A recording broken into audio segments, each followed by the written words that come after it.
জাতীয় নাগরিক পার্টির শ্রমিক শক্তির কেন্দ্রীয় সংগঠক মোতালেব শিকদার গুলিবিদ্ধ হয়েছেন। সোমবার দুপুর 12:15টার দিকে সোনাডাঙ্গা এলাকায় এই ঘটনাটি ঘটেছে। তাকে আশঙ্কাজনক অবস্থায় খুলনা মেডিকেল কলেজ হাসপাতালে নেওয়া হয়েছে। দর্শক, এ নিয়ে আরও বিস্তারিত তথ্য জানানোর চেষ্টা করব। যুক্ত হচ্ছেন আমাদের সহকর্মী রাজু হাওলাদার।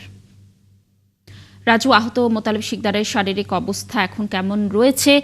চিকিৎসকরা কোনো তথ্য জানিয়েছে কিনা জানাবেন, এবং কারা গুলি করতে পারে বলে আইনশৃঙ্খলা বাহিনী ধারণা করছে, কোনো তথ্য পেয়েছেন কিনা জানাবেন বিস্তারিত।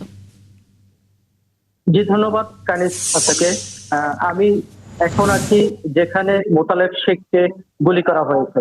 আসলে আপনারা সকালে জেনেছেন, আমরা জানানোর চেষ্টা করেছি যে সে যে বাড়িতে ছিল গতকাল রাত থেকে, সেখানেই এই গুলির ঘটনা ঘটেছে।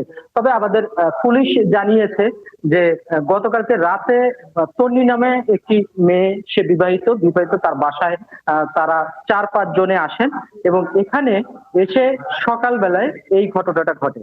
তো আমরা পুলিশ যেভাবে বলেছেন যে এখানে নিজেদের কোন্দলের কারণেই এই ঘটনাটা ঘটেছে, বাইরের কেউ তাকে গুলিবিদ্ধ করেনি বা তাকে মারার চেষ্টা করেনি।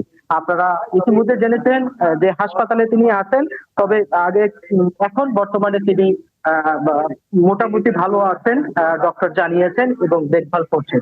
এবং আইন শৃঙ্খলা বাহিনী বলছেন যে নিজেদের ভিতরে যারা ছিল তারা সকালে তালা দিয়ে রুম থেকে বেরিয়ে গেছে, এবং এখানে পুলিশ এবং আইন শৃঙ্খলা বাহিনী সকলেই এখানে এসে ইনভেস্টিগেশন করছেন। বর্তমানে সিআইডি আছেন এবং তারা তাদেরকে তদন্ত করছেন, যে কারণে আমরা আপনাদের জানাতে পারছি যে এখানে সকল কিছু ইনভেস্টিগেশন শেষে জানা যাবে আসলে ঘটনাটা কি। তবে এই পর্যন্ত পুলিশ জানিয়েছে যে নিজেদের ভিতরে কোন্দল, এবং এই কোন্দলের কারণেই বা তাদের হতাহত হয়েছে, এবং বাইরের কেউ না, এবং বাইরের কেউ এসে তাকে গুলিবিদ্ধ করার চেষ্টা করেনি, নিজেদের ভিতরে কোনো কারণে গুলিবিদ্ধ হয়েছে।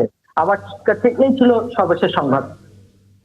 রাজু, ধন্যবাদ আমাদের সাথে যুক্ত থাকার জন্য। আপনি থাকুন সেখানে, নিশ্চয়ই আমরা এই বিষয়ে আরও তথ্য পরবর্তী সংবাদ সংযোগগুলোতে আপনার মাধ্যমে দর্শকদেরকে জানানোর চেষ্টা করব।